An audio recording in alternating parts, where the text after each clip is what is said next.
जी आपका रास्ता कहाँ है? अरे सर आपकी संख्या इतनी ज़्यादा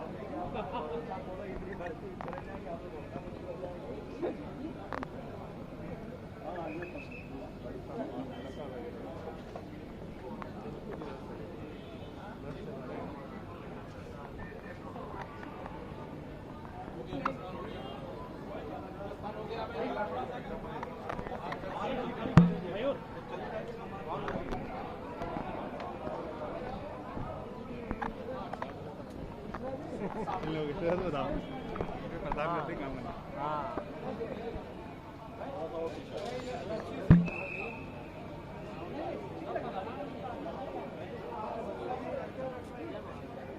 चलो भाई चलो।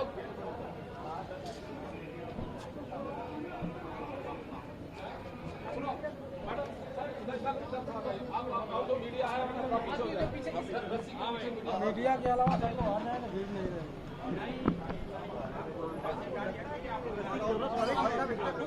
पीछे व्यवस्था के मुताबिक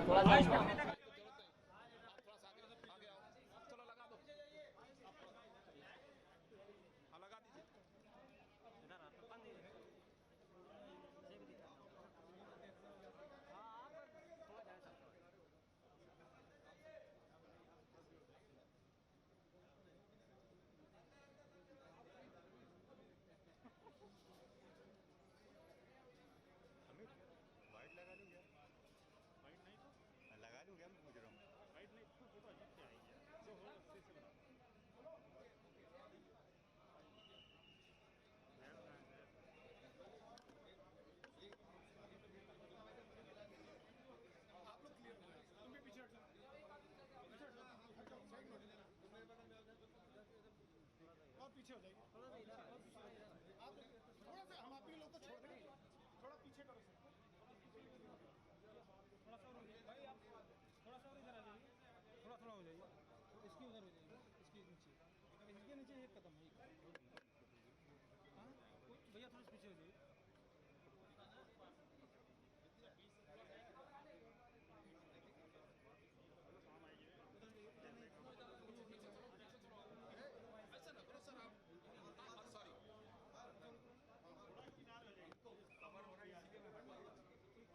बराबर आ जाए आगे आगे रहेंगे तो फिर दिक्कत हो जाएगी।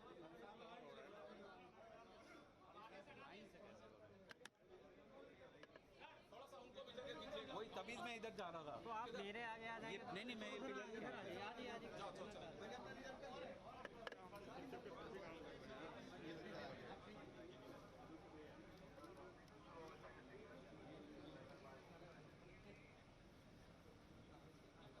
अरे दादा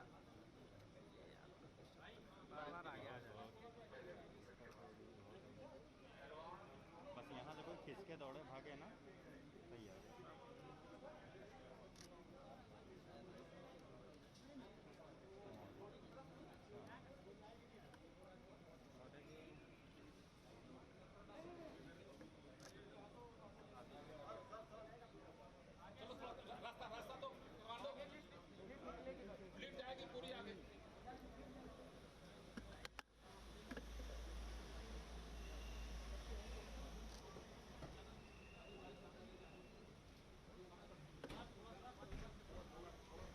पीछे सर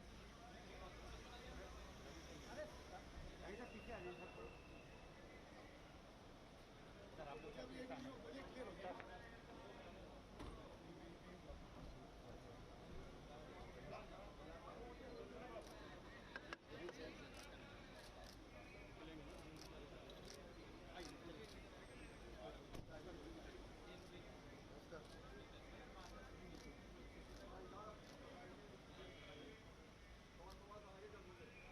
आप थोड़ा उधर फैलना है ना उस तरफ थोड़ा सा उस तरफ हो जाए थोड़ा सा मतलब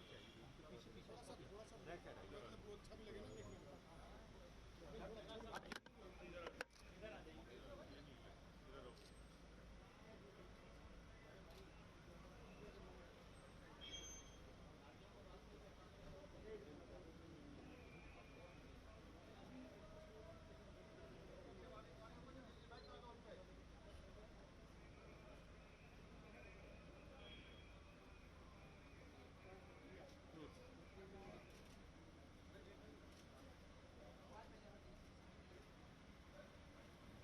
थोड़ा आगे साइड है यार ये।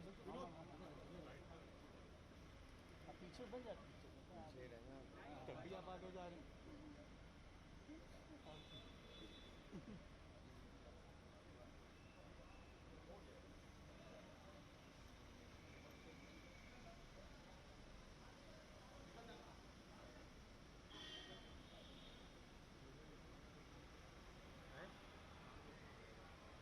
GT वाला तो है।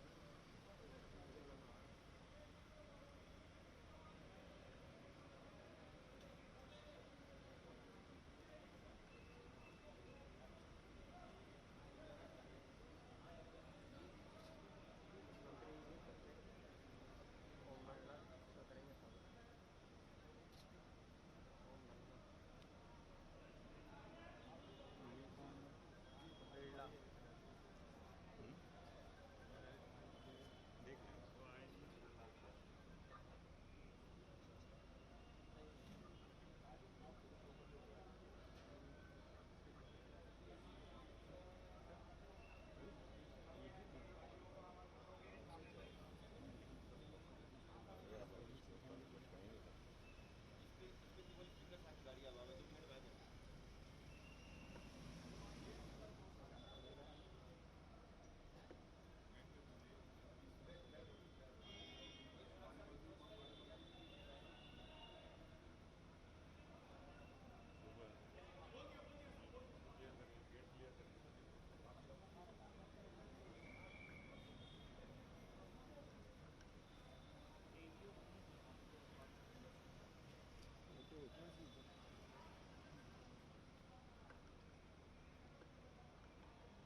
मेरा कुछ नहीं भैया मजदूर आदमी है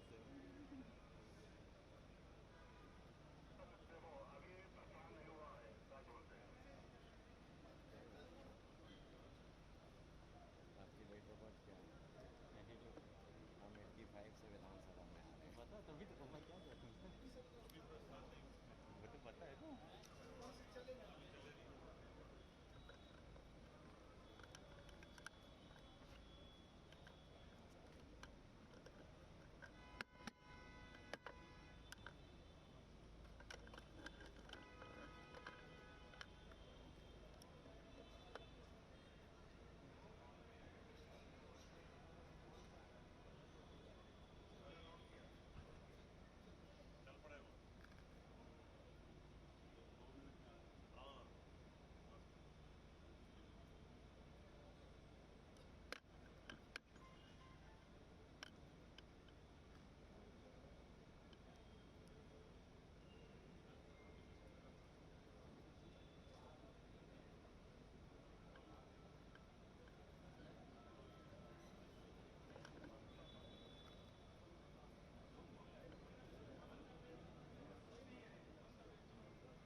अलग ही कोना पकड़ के खड़ा हो गया एकदम कोना पकड़ के बढ़िया खड़ा हुआ है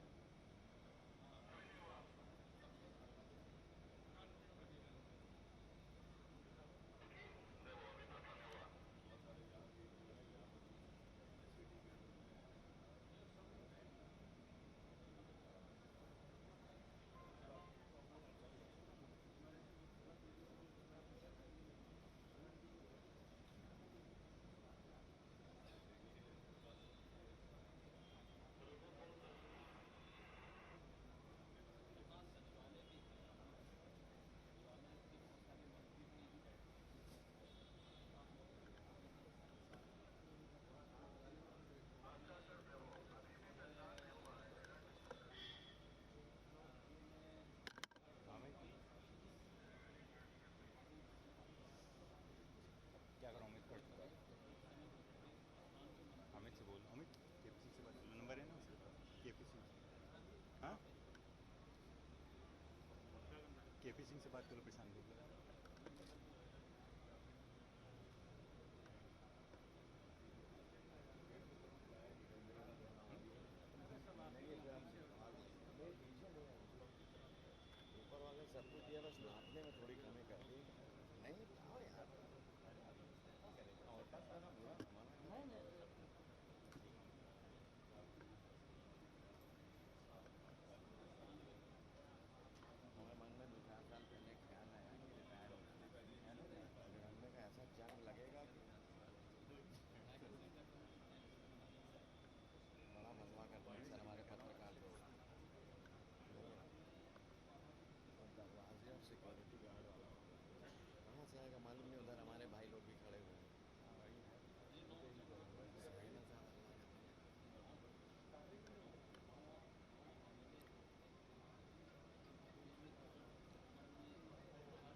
रही पैदल। पैदल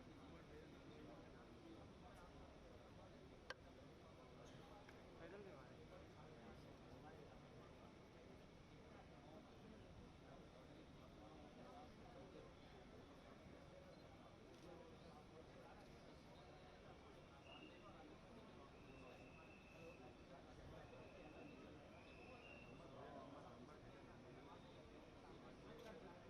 वहीं से बना लेंगे।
चाहिए।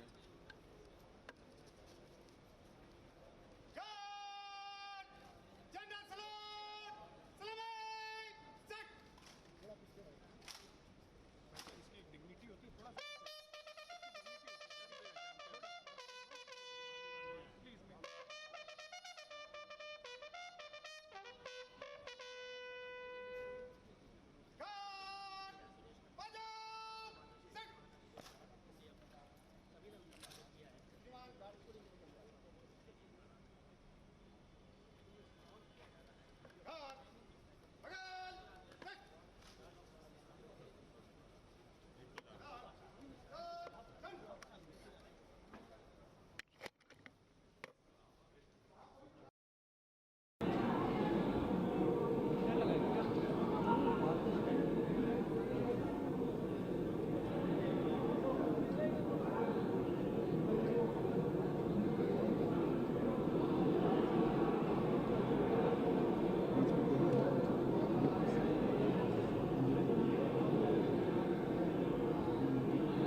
सभी सदस्यों से अनुरोध है, कृपया अपने स्थान पर बैठ जाएं। अब से बस कुछ ही क्षणों में यह कार्यक्रम प्रारंभ हो रहा है।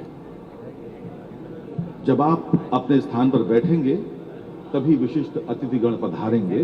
आपसे विनम्रतापूर्वक अनुरोध है, कृपया सभी माननीय सदस्यगण अपना स्थान ग्रहण कर लें ताकि कार्यक्रम अविलंब प्रारंभ हो सके।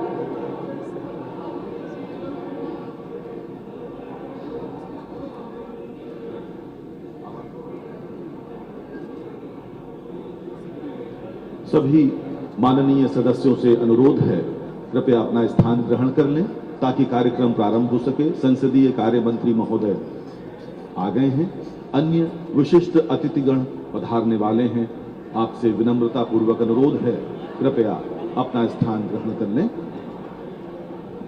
सभी माननीय सदस्यगण यदि मेरी आवाज सुन पा रहे हैं तो कृपया अपना स्थान ग्रहण कर लें। अरे सुनिए, मैं चलूं?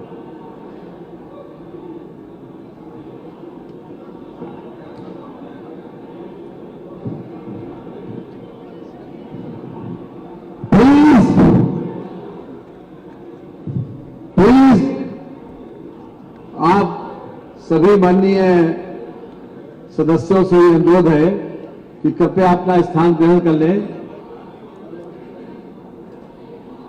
आज के हमारे मुख्य अतिथि आदरणीय श्री ओम बिरला जी आ चुके हैं। वो 1 मिनट में आने वाले हैं। प्लीज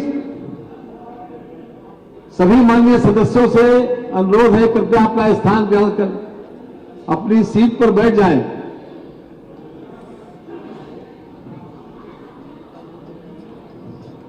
सभी माननीय सदस्य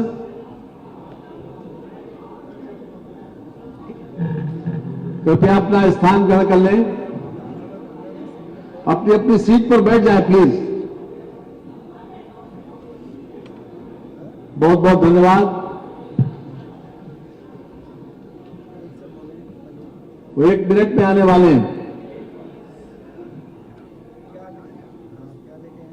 प्लीज अब मूवमेंट नहीं होना चाहिए, कृपया बैठ जाइए।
माननीय अध्यक्ष लोकसभा जी,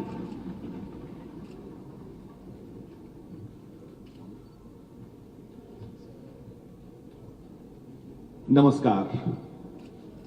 उत्तर प्रदेश के ऐतिहासिक विधानसभा मंडप से मैं आत्म प्रकाश मिश्र सभी माननीय अतिथियों एवं सदस्यों का स्वागत, वंदन और अभिनंदन करता हूं। हमारे मध्य माननीय अध्यक्ष लोकसभा श्री ओम बिरला जी पधार चुके हैं।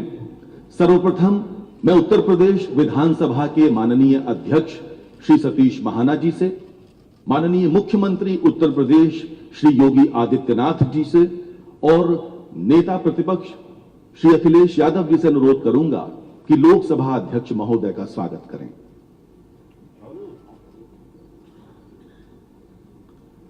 यह अद्भुत क्षण है उत्तर प्रदेश के विधानसभा में माननीय लोकसभा अध्यक्ष महोदय का स्वागत हो रहा है। स्वागत कर रहे हैं उत्तर प्रदेश विधानसभा के माननीय अध्यक्ष, उत्तर प्रदेश के मुख्यमंत्री श्री योगी आदित्यनाथ जी और नेता प्रतिपक्ष श्री अखिलेश यादव जी। लोकतंत्र का एक अनूठा चित्र आप सब देख रहे हैं।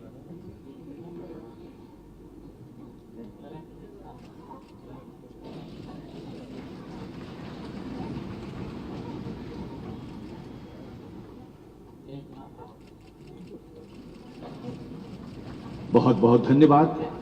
अब प्रबोधन का प्रशिक्षण का कार्यक्रम चलो, उसका बैग भी उत्तर प्रदेश विधानसभा का माननीय मुख्यमंत्री महोदय स्वागत करते हुए बहुत बहुत धन्यवाद। अब मैं अनुरोध करूंगा उत्तर प्रदेश के संसदीय कार्य मंत्री श्री सुरेश खन्ना जी से कृपया माननीय विधानसभा अध्यक्ष महोदय का स्वागत करें।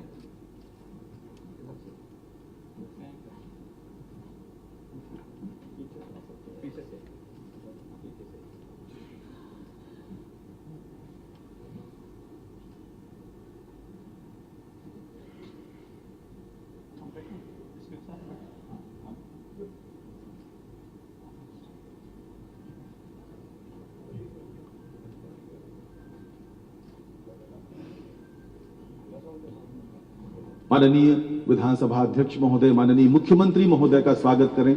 माननीय मुख्यमंत्री महोदय का स्वागत कर रहे हैं संसदीय कार्य मंत्री महोदय, कृपया माननीय मुख्यमंत्री महोदय का स्वागत करें। माननीय मुख्यमंत्री महोदय का स्वागत करते हुए संसदीय कार्य मंत्री महोदय, बहुत बहुत धन्यवाद, बहुत बहुत धन्यवाद। मैं प्रमुख सचिव विधानसभा श्री प्रदीप दुबे जी से अनुरोध करूंगा, कृपया संसदीय कार्य मंत्री महोदय का स्वागत करें।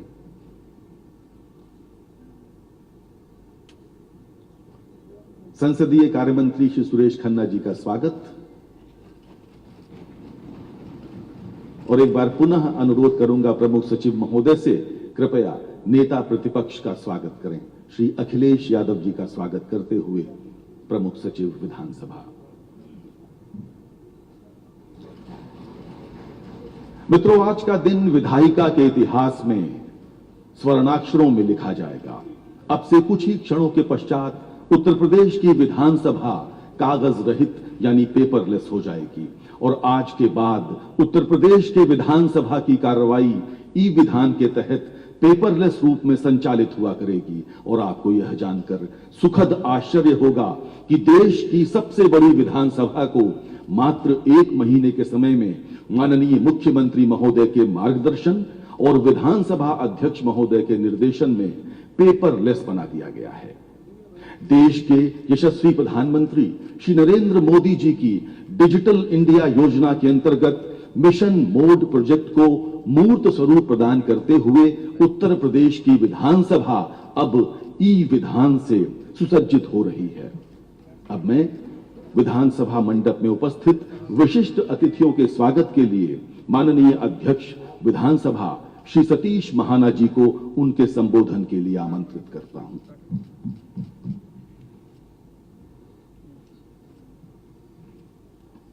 आज इस ऐतिहासिक क्षण पर जिस समय देश में पहले स्थान के ऊपर उत्तर प्रदेश में ई विधान लागू करने का प्रारंभ किया जा रहा है, ऐसे अवसर पर हम सबके सौभाग्य से इस कार्यक्रम में उपस्थित लोकसभा के माननीय अध्यक्ष आदरणीय श्री ओम बिरला जी का मैं हृदय से अभिनंदन करता हूं, स्वागत करता हूं। उन्होंने अपने व्यस्ततम समय में से हम सबके बीच में आकर हम सबका मार्गदर्शन करके और इस कार्यक्रम का उद्घाटन करके हम सब लोगों को अनुग्रहित किया। मैं इस अवसर पर माननीय मुख्यमंत्री जी का, जिनकी प्रेरणा और आशीर्वाद हम सबको प्राप्त है, माननीय मुख्यमंत्री जी के नेतृत्व में पेपरलेस विधानसभा प्रारंभ हो, इसके लिए विगत 1.5 महीने के अंतर्गत ही सारे का सारा स्वरूप बदलकर दिन रात उसकी मॉनिटरिंग करके आज जिस समय हम यहाँ पर एकत्र आए हैं, 23 तारीख को जो विधानसभा सत्र प्रारंभ हो रहा है, उसके पहले हम इसको पूरा कर सके, इसके लिए मैं माननीय मुख्यमंत्री का हृदय से आभार व्यक्त करता हूँ। मैं आभार व्यक्त करता हूँ माननीय नेता प्रतिपक्ष आदरणीय श्रीमान अखिलेश यादव जी का, जिनका सहयोग और सुझाव हमें हमेशा प्राप्त होता रहा, जिसके कारण इस काम को समय के ऊपर पूरा कर सके। मैं माननीय उप मुख्यमंत्री आदरणीय श्री ब्रजेश पाठक जी, सभी सम्मानित मंत्रीगण, सभी सम्मानित सदस्यगण, भाइयों और बहनों के प्रति भी हृदय से आभार व्यक्त करता हूं। विज्ञान एवं प्रौद्योगिकी के युग में यह आवश्यक है कि हम विधायी संस्थाओं को आधुनिक एवं डिजिटीकरण करने के लिए आगे बढ़े, जिससे एक नए कार्य प्रणाली में एकरूपता, पारदर्शिता एवं तकनीकी दक्षता के साथ विधानसभा का और समाज का विकास हो सके। हमारे इस उद्देश्य में देश की सभी विधानमंडलों को भारत सरकार के डिजिटल इंडिया के अंतर्गत एक मिशन मोड पर नेशनल ई विधान एप्लीकेशन के निर्माण किया गया। इससे मैं एक बात यहां पर जरूर निवेदन करना चाहता हूं कि पूरे देश की विधानसभाएं एक ही स्थान के ऊपर, एक ही पोर्टल पर आ जाएं, जिससे माननीय प्रधानमंत्री श्रीमान नरेंद्र मोदी जी का जो विजन है कि one nation one digital India, तो उस नाते से हम इस ओर आगे बढ़ सके।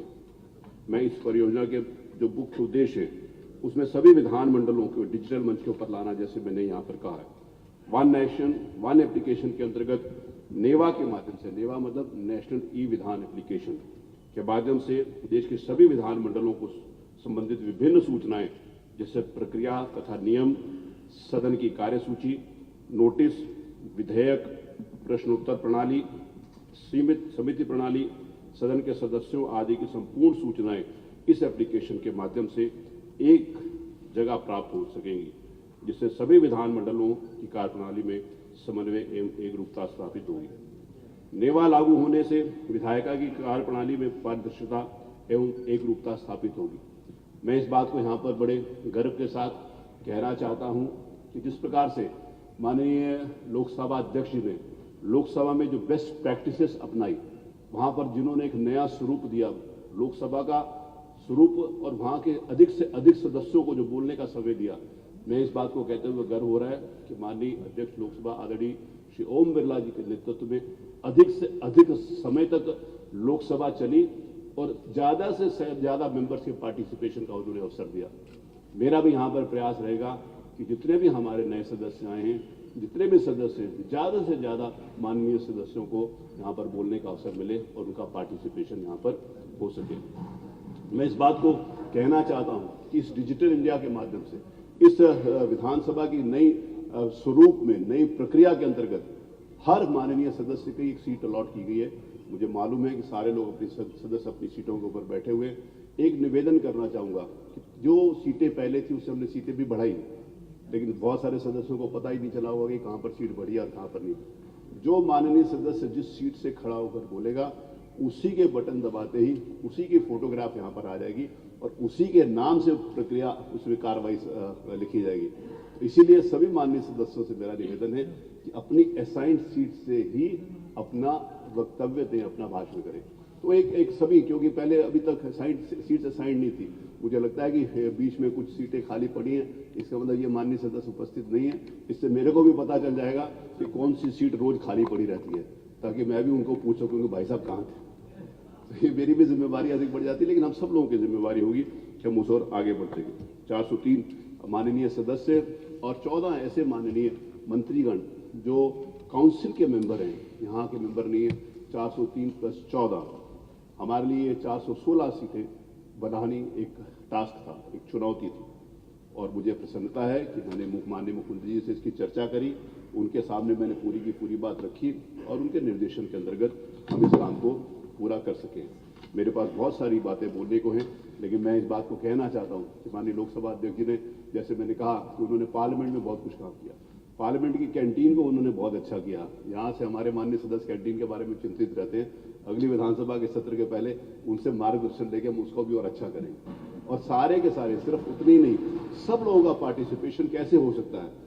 मैंने जो कुछ भी किया, मैं इस बात को एक और निवेदन करना चाहता हूँ कि मैं जिस समय इस स्थान के ऊपर निर्वाचित होने के पश्चात माननीय लोकसभा अध्यक्ष आदरणीय श्री ओम बिरला जी के पास गया था, तो उन्होंने मुझे कुछ टिप्स दिए थे। आज वो टिप्स साकार रूप में यहाँ पर सामने प्रदर्शित हो रहे हैं। इसके लिए माननीय अध्यक्ष जी को मैं हृदय से बहुत बहुत धन्यवाद देता हूँ और पुनः सभी माननीय सदस्यों का, माननीय अध्यक्ष लोकसभा, माननीय मुख्यमंत्री जी, माननीय नेता प्रतिपक्ष, माननीय हमारे संसदीय कार्य मंत्री, क्योंकि मैं इस बात को कह रहा हूँ संसदीय कार्य मंत्री भी हर दूसरे दिन आकर इसको देखते रहे और अपने बहुमूल्य सुझाव देते रहे, और सभी माननीय मंत्रीगण और सभी सम्मानित सदस्यगण को मैं हृदय से आभार व्यक्त करता हूँ कि आप सब लोग आए। मैं कल यहाँ पर इसी स्थान से सब हम लोग सारे सदस्य फिर 2 बजे उपस्थित होंगे, जिसमें हम इसकी ट्रेनिंग प्रोग्राम्स को आगे चलाएंगे, क्योंकि हम सब लोगों के लिए एक नई डिवाइस है, नई चीज़ है और सबको सीखना पड़ेगा। और सीखने में कभी भी किसी को संकोच नहीं करना चाहिए। जो सीखने में संकोच करता है वो पीछे छूट जाता है। तो कल 2 बजे फिर इसका हमारा NIC वाले इसका पूरा प्रेजेंटेशन देंगे, हमारे लोग भी रहेंगे। और इसके अलावा यहाँ पर नेवा सेवा केंद्र का भी कल माननीय मुख्यमंत्री जी ने उसका उद्घाटन किया है, वहाँ पर भी उपस्थित है। सदन के दिनों में और सदन के दिनों के अलावा भी वहाँ पर 60 माननीय सदस्यों को एक साथ भी प्रशिक्षण देने का वहाँ पर हमने व्यवस्था करी है, तो वहाँ पर भी आपका प्रशिक्षण हो सकता है। तो कल 2 बजे की सूचना देकर मैं पुनः एक बार सभी के प्रति हृदय से आभार व्यक्त करता हूँ और माननीय अध्यक्ष जी के प्रति विशेष रूप से आभार व्यक्त करते हुए उनके प्रति मैं नमन करता हूँ, उनका स्वागत करता हूँ। बहुत बहुत धन्यवाद। जय हिंद। धन्यवाद माननीय विधानसभा अध्यक्ष महोदय। अब मैं अनुरोध करूंगा माननीय लोकसभा अध्यक्ष श्री ओम बिरला जी से कि वे कृपया ई विधान और उत्तर प्रदेश की 18वीं विधानसभा के प्रबोधन का उद्घाटन करने की कृपा करेंगे।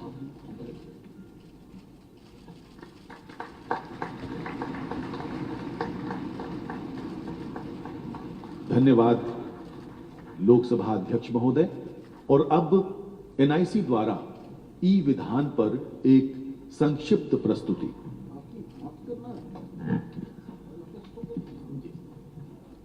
धन्यवाद।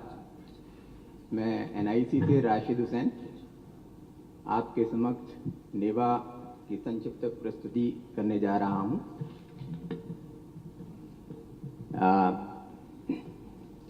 हमारे माननीय सदस्यों के सीट पर जो टैबलेट लगे हुए हैं उन पर पूरी कार्यसूची जो है लॉगिन ID उनको उपलब्ध कराने के बाद ये उनको दिखाई देगी।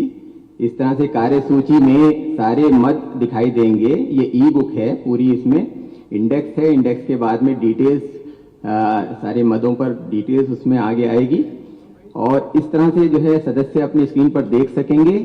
इसके साथ ही साथ सदन के अंदर जो बड़ी स्क्रीन है, मैं निवेदन करूंगा सभी सदस्यों से कि उस पर ध्यान केंद्रित करें। स्क्रीन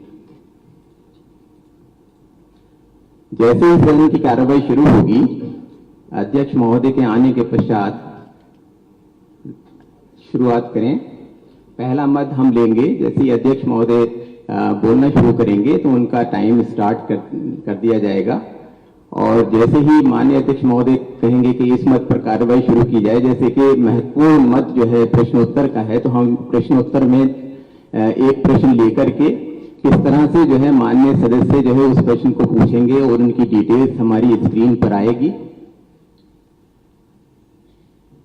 अब जैसे कि इसमें प्रश्न जो है उमा शंकर सिंह जी का है,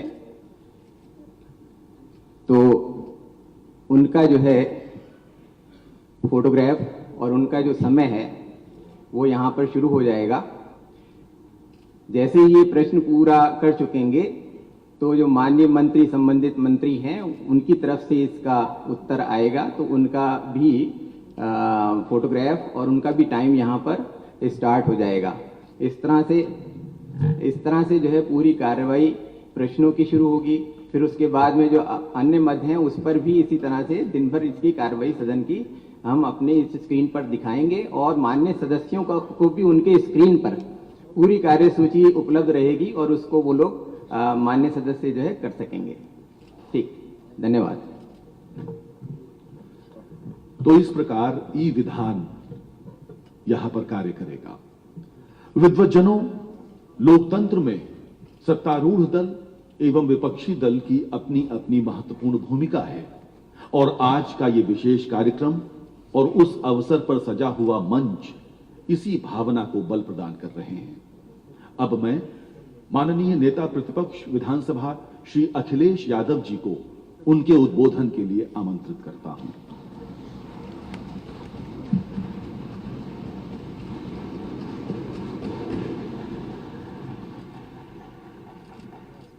मैं सबसे पहले दुनिया के सबसे बड़े लोकतंत्र के लोकसभा में स्पीकर आदरणीय ओम बिरला जी, मैं उनका सबसे पहले धन्यवाद और आभार प्रकट करता हूं कि आप उत्तर प्रदेश की विधानसभा में आदरणीय स्पीकर साहब और सरकार के एक नई योजना के कार्यक्रम में शामिल हो रहे हैं, जहां उत्तर प्रदेश की ये सबसे बड़ी विधानसभा है। हमारे माननीय सदस्य चुन करके आए हैं इस सदन में, जहां हम सब बैठे हैं। और जब मैंने पहली तस्वीर इसकी देखी सदन की, तो मुझे लगा कि कोई आईटी सेंटर का उद्घाटन होने जा रहा है।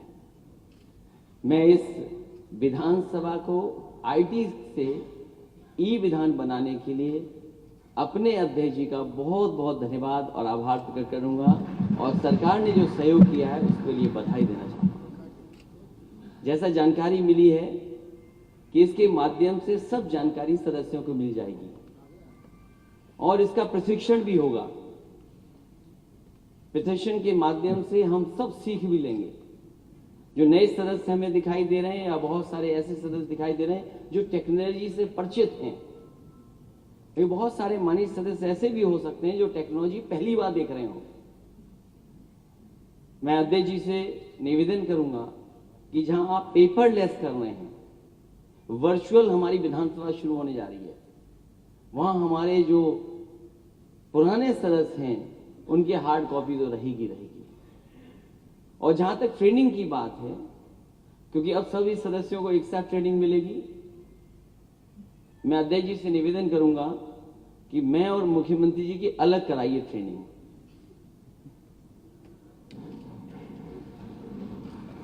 क्योंकि पता नहीं हम लोग जानेंगे चीजें कि नहीं जानेंगे, इसलिए अगर ट्रेनिंग से पूरा होकर के आएंगे तो इस टेक्नोलॉजी को समझ सकेंगे। और मुझे खुशी है कि सरकार इस तरफ ध्यान दे रही है कि जो आईटी का जितना भी इस्तेमाल करेंगे उतना ही ट्रांसपेरेंसी बढ़ेगी। मुझे याद है जो पुराने स्पीकर थे हमारे, उन्होंने भी शुरुआत की थी कि विधानसभा में जो हमारी लाइब्रेरी है उसको ई लाइब्रेरी बनाया जाए, कैसे नेटवर्किंग हो सके, जो हम आपस में कंप्यूटर से जुड़ सकें।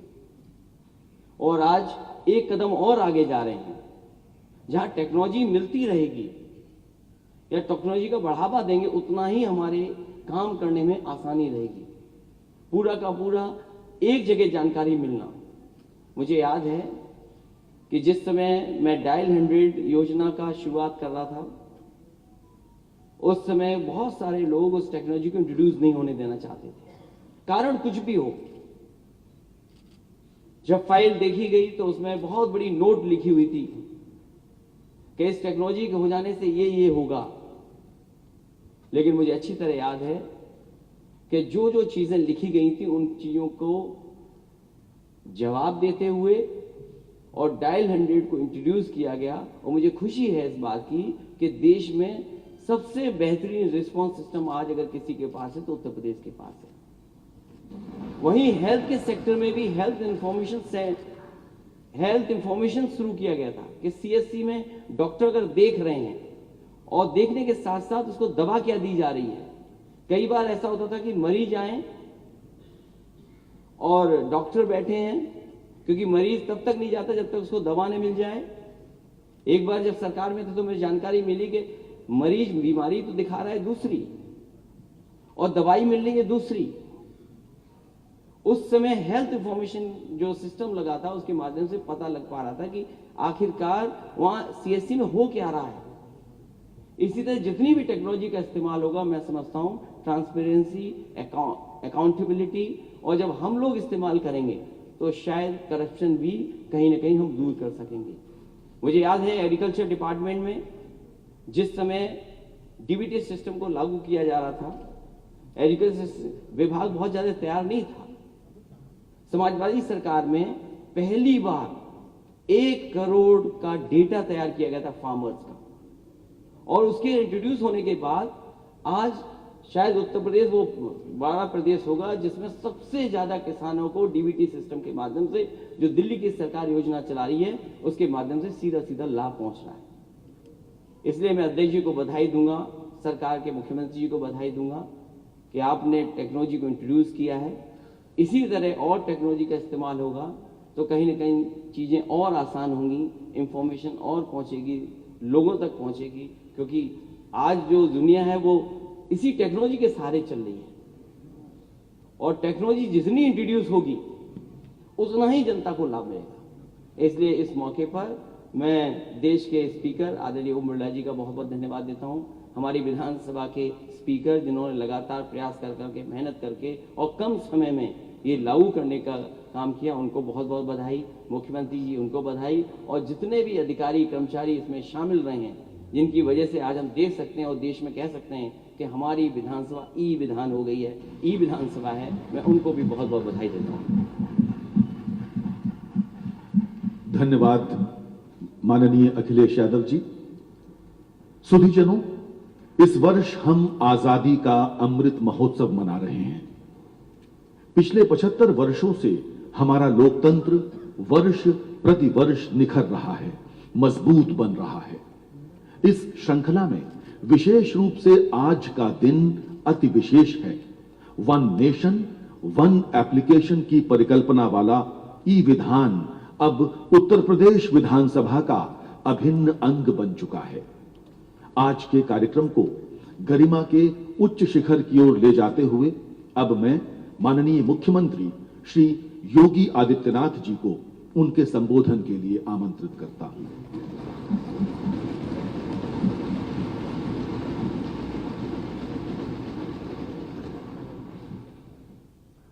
18वीं विधानसभा के इस प्रबोधन कार्यक्रम और ई विधान कार्यक्रम के शुभारंभ कार्यक्रम में मुख्य अतिथि के रूप में उपस्थित माननीय अध्यक्ष लोकसभा श्री ओम बिरला जी, उत्तर प्रदेश विधानसभा के माननीय अध्यक्ष श्री सतीश महाना जी, नेता प्रतिपक्ष श्री अखिलेश यादव जी, संसदीय कार्य मंत्री श्री सुरेश खन्ना जी, सभी माननीय सदस्यगण,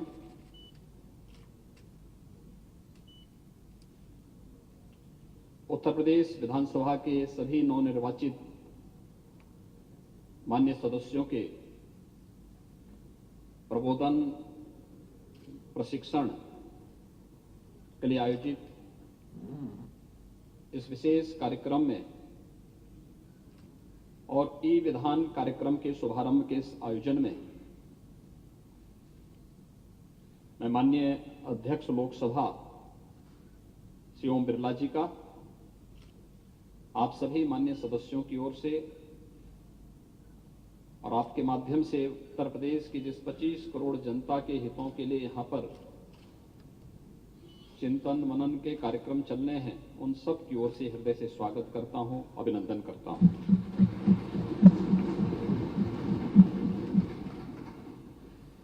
यह हम सब का सौभाग्य है कि आदरणीय प्रधानमंत्री श्री नरेंद्र मोदी जी ने डिजिटल इंडिया के माध्यम से शासन की योजनाओं को आम जन तक पहुंचाने के लिए तकनीक का अधिकाधिक उपयोग करने के बारे में हमेशा जोर दिया है और प्रदेश सरकार ने विगत 5 वर्षों के अंदर तकनीक का अधिकाधिक उपयोग करते हुए समाज के अंतिम पायदान पर बैठे हुए व्यक्ति तक शासन की योजनाओं को जोड़ने, डीबीटी के माध्यम से शासन की योजनाओं का लाभ उन लोगों तक पहुंचाने के लिए जिस कार्यक्रम को आगे बढ़ाया था, आज उसके उत्साहवर्धक परिणाम भी हम सबके सामने आए हैं।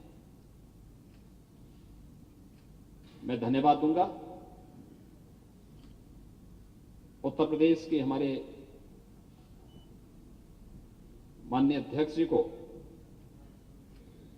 जिन्होंने आदरणीय प्रधानमंत्री जी के डिजिटल इंडिया के इस कार्यक्रम को वन नेशन वन एप्लीकेशन की भावना को चरितार्थ करते हुए नेशनल ई विधान एप्लीकेशन का आज यहां पर माननीय अध्यक्ष लोकसभा के कर कमलों से शुभारंभ किया है। वास्तव में उत्तर प्रदेश विधानसभा में निर्वाचित आप सभी माननीय सदस्यगण सौभाग्यशाली हैं कि दुनिया की सबसे बड़ी विधानसभा में आप सब एक निर्वाचित सदस्य के रूप में प्रदेश की 25 करोड़ जनता की भावनाओं का प्रतिनिधित्व करते हैं। शासन की बनने वाली योजनाओं के बारे में और शासन के द्वारा बनाई गई योजनाओं को उन तक पहुंचाने के लिए आपकी बड़ी भूमिका होती है। और मुझे प्रसन्नता है कि अन्य दिनों में भले ही हम लोग अलग अलग तरीके से अपनी बात कहते हों,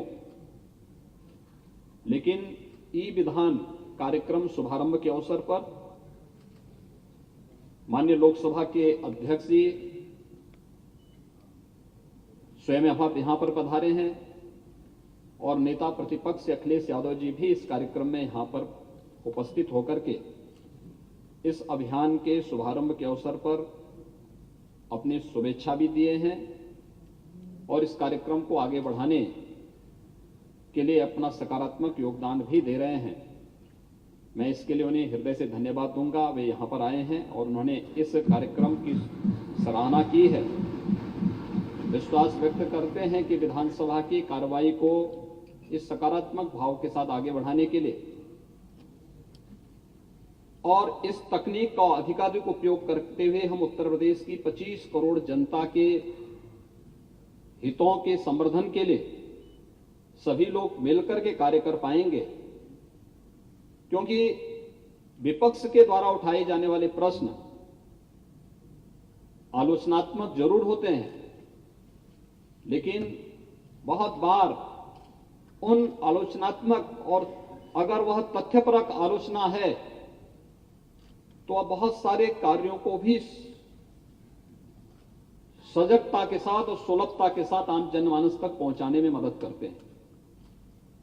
और इस दृष्टि से सत्ता पक्ष और विपक्ष मिलकर के अगर 25 करोड़ जनता के हितों के लिए कार्य करने के लिए प्रतिबद्ध हों तो बहुत सारी समस्याओं का समाधान स्वतःस्फूर्त भाव के साथ होता हुआ दिखाई देता है। और इसलिए मैं धन्यवाद दूंगा उन्हें कि आज उन्होंने इस मंच के साथ शेयर करके अपने आप को ई विधान के साथ जोड़ने का कार्य किया है। उत्तर प्रदेश में विगत 5 वर्ष के अंदर अनेक कार्यक्रम हुए हैं। हमने 2 वर्ष पहले ही पेपरलेस बजट भी इसी माननीय सदन में हमारी सरकार ने प्रस्तुत किया था और उस समय भी मैंने माननीय सदस्यों के मन की इस पीड़ा को देखा था कि वास्तव में हम लोग क्या वन नेशन वन एप्लीकेशन के आदरणीय प्रधानमंत्री जी के उस विजन के अनुरूप इस कार्यक्रम को आगे बढ़ा पाएंगे। और मैं धन्यवाद दूंगा कि आज वह सपना साकार हुआ है जब नेशनल ई विधान एप्लीकेशन के साथ ही हमारी पूरी की पूरी ये विधानसभा ई विधान के रूप में बदल करके माननीय सदस्यों के कार्य को और भी सहज और सरल बना दी है। अब आपको बहुत मोटा बैग लेकर के आने की आवश्यकता नहीं पड़ेगी। बहुत बार होता था कि माननीय सदस्य जब सदन में आते थे तो अपने एक सहायक को साथ में लेकर के चलते थे, और बहुत बार तो इस बात को लेकर के सुरक्षा कर्मियों के साथ उनकी बकझक होती थी कि साहब मेरा बैग लेकर के अंदर तक मेरा सहायक जाए। मुझे लगता है कि ई विधान के बाद आपका कार्य और भी सरल होने जा रहा है, लेकिन तकनीक में पारंगत होना, तकनीक को सकारात्मक भाव के साथ लेकर के, और प्रदर्शन की वस्तु नहीं होती है, तकनीक को आम जनमानस के कल्याण के लिए, लोक कल्याण के लिए उपयोगी बनाने के लिए उसका प्रशिक्षण और फिर उसका अधिकाधिक सदुपयोग हम कैसे कर सकते हैं, इस दिशा में अगर हम सकारात्मक भाव के साथ कार्य करेंगे, इसके अच्छे परिणाम सामने आएंगे और एक स्वस्थ चर्चा परिचर्चा को आगे बढ़ाने में भी हमें मदद मिलेगी। मुझे प्रसन्नता है कि आज यहां पर माननीय लोकसभा के अध्यक्ष जी का मार्गदर्शन 2 वर्ष के बाद फिर से यहां पे प्राप्त हो रहा है। जनवरी 2020 में आप यहां पर एक कार्यक्रम की दृष्टि से इसी सदन में संबोधित करने के लिए आए थे, जब तमाम विधानमंडलों से जुड़े हुए माननीय पदाधिकारी और स्पीकर से यहां पर उपस्थित होकर के कैसे हमें संसदीय कार्य प्रणाली को और भी मजबूत बनाना है, इस दिशा में एक स्वस्थ परिचर्चा को आगे बढ़ाने का कार्य हुआ था। 17वीं विधानसभा इस दिशा से बहुत समृद्धशाली रही। यद्यपि 2 वर्ष का कार्यकाल हम लोगों का वैश्विक महामारी कोरोना से जूझते हुए उसके प्रबंधन में व्यतीत हुआ, लेकिन उस संकट के दौर में भी, चुनौतियों के बीच में भी कैसे रास्ता बनाया जाना चाहिए, प्रधानमंत्री जी के मार्गदर्शन में, उनके नेतृत्व में न केवल सरकार ने बल्कि विधानसभा ने भी अपने कोई सत्र बाधित नहीं होने दिया। हां, ये जरूर रहा कि हम लोग जो सदन की स्ट्रेंथ थी उतने मान्य सदस्यों को एक साथ यहां नहीं बिठा पाते थे। हमने वर्चुअल जुड़ने की भी परमिशन दी है। जो बड़े बड़े स्क्रीन लगे हुए हैं, इसी बात के लिए उस समय भी स्थापित किए गए थे कि हम इस स्क्रीन का उपयोग कर सकें और कोई मान्य सदस्य जो 60 साल से ऊपर का है, पहले से किसी बीमारी से ग्रसित है, अगर वह चाहे या अस्वस्थता की स्थिति में है तो वह चाहे तो वर्चुअली भी जुड़ करके सदन की कार्रवाई का में भागीदार बन सकता है। और उस समय भी सदन का कार्य हो सकता है कि हमने सदन की कार्यप्रणाली को नियमित चलाया, हां उसकी अवधि को सीमित किया गया, लेकिन सदन तब भी चला। सरकार ने अपनी सारी गतिविधियों को चलाया, कोविड प्रबंधन का एक मॉडल खड़ा करने का प्रयास किया। उस चुनौती से जूझते हुए आज हम लोग एक नई विधानसभा की ओर आगे बढ़ रहे हैं। 18वीं विधानसभा का गठन होना और 18वीं विधानसभा के गठन के साथ ही ई विधान लागू होना और उसके प्रशिक्षण का भी कार्यक्रम। कल मैं स्वयं यहां पर आया था, मैंने पूरे सदन का अवलोकन किया था, मान्य सदस्यों के प्रशिक्षण के कार्यक्रम को भी देखा।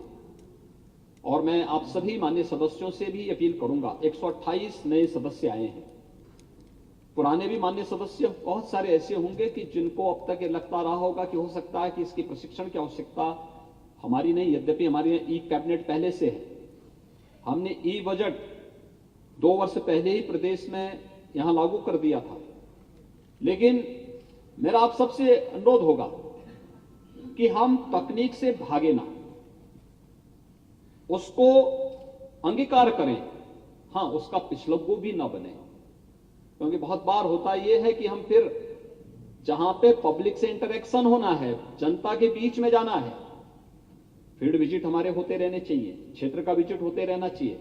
नहीं तो ऐसा ना हो कि क्षेत्र विजिट के लिए आप भी ये मान लें कि अब हम वर्चुअल ही सबसे संपर्क करके काम चल लेगा। जनता से संवाद के लिए आपको प्रत्यक्ष जाना ही होगा, और नहीं तो वर्चुअली जड़ने की बात तो फिर जनता भी उस समय चुनाव के समय यही कहती है कि आप वर्चुअल ही वोट भी ले लेना। तो वह स्थिति कम से कम विधानसभा के मान्य सदस्यों के साथ नहीं जुड़ सकती है। हम उसके पिछलकू न बने, लेकिन हां, अपनी सुविधा के लिए, प्रदेश के विकास के लिए और 25 करोड़ लोगों के जीवन में व्यापक परिवर्तन करने के लिए तकनीक का अधिकाधिक उपयोग अगर हम करना प्रारंभ कर देंगे तो कोई कारण नहीं कि उत्तर प्रदेश आज जिस दिशा में बढ़ा है, एक जो नया विश्वास उत्तर प्रदेश की जनता ने आप सब में व्यक्त किया है। उत्तर प्रदेश में जो संभावनाएं हैं और पूरा देश और देश का नेतृत्व उत्तर प्रदेश के अंदर जिन संभावनाओं को देख रहा है, इन संभावनाओं को सभी लोग मिलकर के अच्छे ढंग से आगे बढ़ा करके आदरणीय प्रधानमंत्री जी की मंशा के अनुरूप हम देश की अर्थव्यवस्था में उत्तर प्रदेश की भूमिका को पूरी मजबूती के साथ और सही परिप्रेक्ष्य में लाने में सफल होंगे। प्रशिक्षण के इस कार्यक्रम की अवधि के दौरान आप माननीय सदस्यगण अवश्य इसका प्रशिक्षण लें, सभी माननीय मंत्रीगण भी इसका प्रशिक्षण लें और प्रशिक्षण के साथ जुड़ करके ई विधान का लाभ लें और फिर इसका उपयोग प्रदेश के विकास और प्रदेश की 25 करोड़ जनता के हितों के संवर्धन में हम लोग अवश्य करें। इस विश्वास के साथ मैं माननीय अध्यक्ष लोकसभा जी का यहां पर उनका हृदय से स्वागत करता हूं, अभिनंदन करता हूं। आप सबके इस प्रशिक्षण कार्यक्रम के प्रति और ई विधान के प्रति मैं माननीय विधानसभा के अध्यक्ष जी को हृदय से धन्यवाद देता हूं। आप सभी के प्रति अपनी शुभकामनाएं व्यक्त करता हूं और विश्वास व्यक्त करता हूं कि ई विधान लागू होने के बाद हम इस पूरी विधानसभा को फेज वाइज पेपरलेस बनाने के साथ ही जो हार्ड कॉपी हमारे पास आती थी उस व्यवस्था को धीरे धीरे करके समाप्त करते हुए हम लोग एक समय आएंगे कि हमारा माननीय जनप्रतिनिधि, माननीय विधायक अपने टैबलेट या अपने सारे कार्यक्रमों को ई विधान के माध्यम से ही जोड़ करके उसने अपनी सीट पर बैठा और सबसे अच्छी व्यवस्था यह होगी कि वह अपनी सीट पर आके बैठेगा और वहीं से उसकी सारी गतिविधियां उसके माध्यम से देखने को मिलेंगी। सीट से ही उसको, जो भी माननीय अध्यक्ष जी ने कहा कि अपनी सीट से ही बोलेंगे, तो बहुत सारी चीजें बहुत स्पष्ट होती हुई दिखाई देंगी। मैं 17वीं विधानसभा में भी कहा था और फिर मैं कहूंगा कि संसदीय लोकतंत्र की दृष्टि से हमारी लोकसभा, हमारी संसद एक उत्कृष्ट उदाहरण प्रस्तुत करती है और हमें संसदीय कार्यप्रणाली को आगे बढ़ाने के लिए लोकसभा की कार्य पद्धति को अधिकाधिक उपयोग करना होगा, प्रशिक्षण लेना होगा। मान्य सदस्यों को सदन की, लोकसभा की कार्रवाई कैसे चल रही है, राज्यसभा की कार्रवाई कैसे चलती है, इसको देखना होगा। आवश्यकता पड़ती है तो वहां फिजिकली जाकर के हम लोग देखें कैसे क्वेश्चन आवर में कैसे क्वेश्चन होते हैं, सदस्य, एक मान्य सदस्य कितना अपने प्रश्न पर कितने सप्लीमेंट्री क्वेश्चन पूछ सकता है। प्रश्न एक मान्य सदस्य ने पूछा है, लेकिन अन्य कितने सदस्य उस पर सप्लीमेंट्री पूछने की सुविधा ले सकते हैं और 1 घंटे के अपने क्वेश्चन आवर को हम कैसे अधिक से अधिक समृद्धशाली बना सकते हैं, इस देश से अधिक मान्य सदस्यों को मौका मिल सके या किसी भी मुद्दे पर परिचर्चा को आगे बढ़ाने के लिए उसको हम प्रभावशाली तरीके से आगे कैसे बढ़ा सकते हैं, नए सदस्यों को कैसे मौका मिलना चाहिए, इन सभी मुद्दों को लेकर के ई विधान के साथ ही 18वीं विधानसभा इन सभी कार्यक्रमों को लेकर के स्वस्थ संसदीय प्रक्रिया को आगे बढ़ाने में भी हम लोग सफल होंगे इस विश्वास के साथ कि 17वीं विधानसभा में कुछ कार्यक्रम आगे ऐसे चले थे। खासतौर पर हमने सस्टेनेबल डेवलपमेंट गोल्स पर 36 घंटे तक उत्तर प्रदेश विधानसभा में विशेष चर्चा हुई थी और मुझे लगता है कि किसी भी राज्य विधानमंडल की यह पहली चर्चा थी जिसने 36 घंटे तक निरंतर चर्चा को चला करके गरीबी उन्मूलन के लिए, शिक्षा के क्षेत्र में क्या परिवर्तन हो सकते हैं, सबको स्वास्थ्य के लक्ष्य को कैसे आगे बढ़ाया जा सकता है, कृषि और जल संसाधन के क्षेत्र में क्या कुछ किया जा सकता है, स्किल डेवलपमेंट और रोजगार उपलब्ध कराने में कैसे हम योगदान दे सकते हैं, इन सभी मुद्दों पर व्यापक चर्चा हुई थी। उसके लिए मंत्रिमंडल के समूह बनकर के उन कार्यक्रमों को हम लोगों ने आगे बढ़ाने का काम भी किया, काफी कार्यक्रम आगे भी बढ़े। ऐसे ही राष्ट्रपिता महात्मा गांधी की 150वीं जयंती कार्यक्रम के अवसर पर भी विधानमंडल का विशेष सत्र आहूत किया गया था। यह कार्यक्रम हमारी स्वस्थ संसदीय प्रणाली को व्यक्त करने का भी एक माध्यम था और चर्चा परिचर्चा के माध्यम से हम अपने संसदीय सामान्य रूप से औपचारिक कार्यक्रमों के इतर भी अन्य विषयों पर भी हम गंभीर चर्चा को आगे बढ़ा सकें। ये कार्यक्रम भी यहां पर चले थे और यह हमारे लिए सौभाग्य की बात है कि जब उत्तर प्रदेश विधानसभा, जो देश की और दुनिया की सबसे बड़ी विधानसभा है, जब इस विधानसभा को हम ई विधान के रूप में परिवर्तित कर रहे हैं, यह वर्ष आजादी का अमृत महोत्सव का वर्ष भी है। हम सब जानते हैं आदरणीय प्रधानमंत्री जी ने पूरे देश को इस संकल्प के साथ जोड़ने का कार्य किया है। खासतौर पर उन्होंने इस बारे में कहा है कि अमृत महोत्सव आजादी के 75 वर्ष हम पूरे करने जा रहे हैं। आत्मावलोकन करने का एक अवसर तो हमें दे रहा है, लेकिन साथ साथ हम अगले 25 वर्ष की एक व्यापक कार्य योजना लेकर के चले, अमृत काल इसे मान करके चले।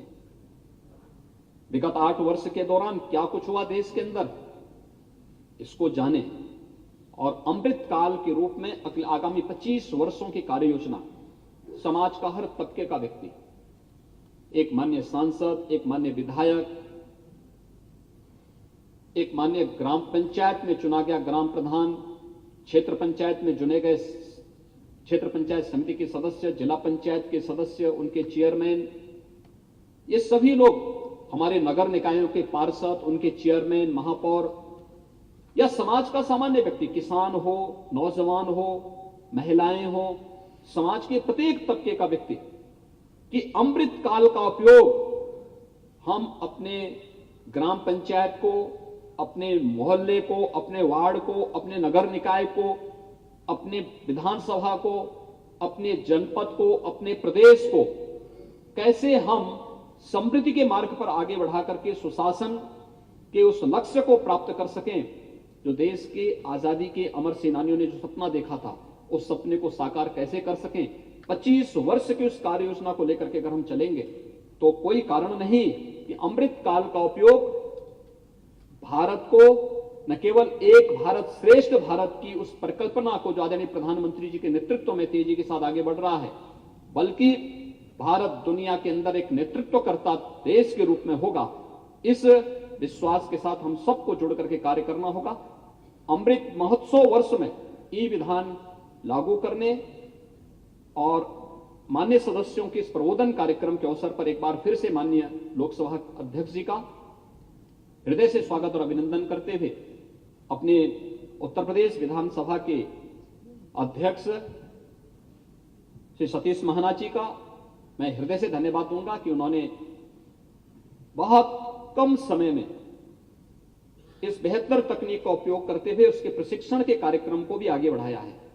क्योंकि प्रशिक्षण अगले 2-3 दिन के अंदर हम लोग इतना पारंगत हों कि 23 मई को जब यहां पर माननीय राज्यपाल महोदय अभिभाषण देने के लिए आए, समेत सदन को अभिभाषण देने के लिए यहां पर उपस्थित हों, तो उस समय एक टैबलेट हम सबके सामने ई विधान के रूप में एक नई तस्वीर उत्तर प्रदेश विधान सभा की प्रस्तुत करता हुआ दिखाई दे और फिर ये बजट सत्र भी हमारा होगा।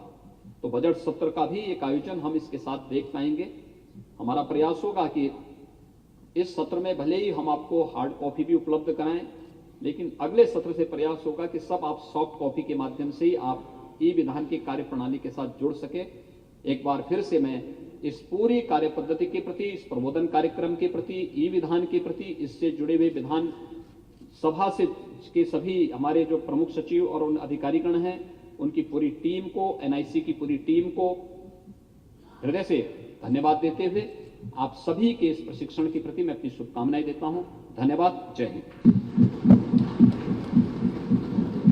धन्यवाद माननीय मुख्यमंत्री महोदय।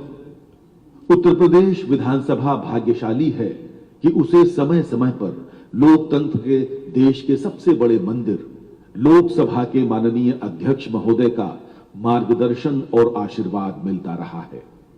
अब मैं अत्यंत विनम्रता पूर्वक माननीय अध्यक्ष लोकसभा श्री ओम बिरला जी को उनके आशीर्वचन के लिए आमंत्रित करता हूं।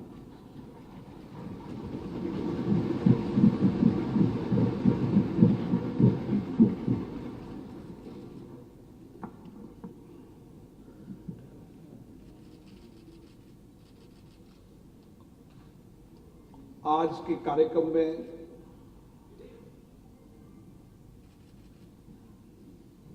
उपस्थित उत्तर प्रदेश विधानसभा के माननीय अध्यक्ष श्री सतीश महाना जी, उत्तर प्रदेश के यशस्वी मुख्यमंत्री योगी आदित्यनाथ जी, संसद में मेरे सहयोगी और अभी प्रतिपक्ष के नेता श्री अखिलेश यादव जी, वित्तीय और संसदीय कार्य मंत्री माननीय सुरेश खन्ना जी, उप मुख्यमंत्री जी, माननीय मंत्रीगण, उत्तर प्रदेश के सभी माननीय यशस्वी विधायकगण, देश की राजनीतिक और सांस्कृतिक हृदय स्थली उत्तर प्रदेश गोमती नदी के पावन तट पर,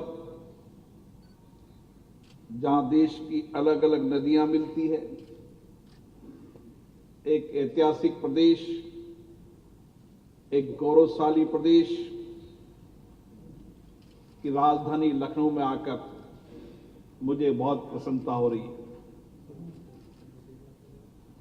उत्तर प्रदेश प्राचीन काल से ही हमारी सांस्कृतिक, आध्यात्मिक, बौद्धिक और राजनीतिक चिंता का केंद्र रहा है।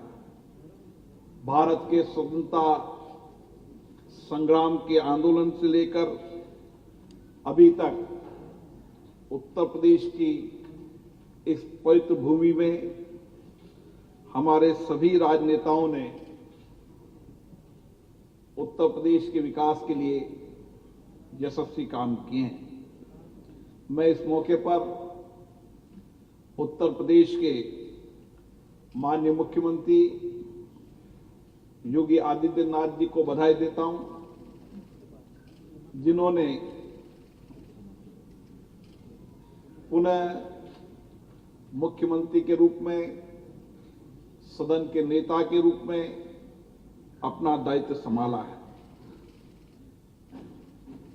बहुत अपेक्षाएं, आशाएं, विश्वास के साथ जनता ने योगी आदित्यनाथ जी के नेतृत्व में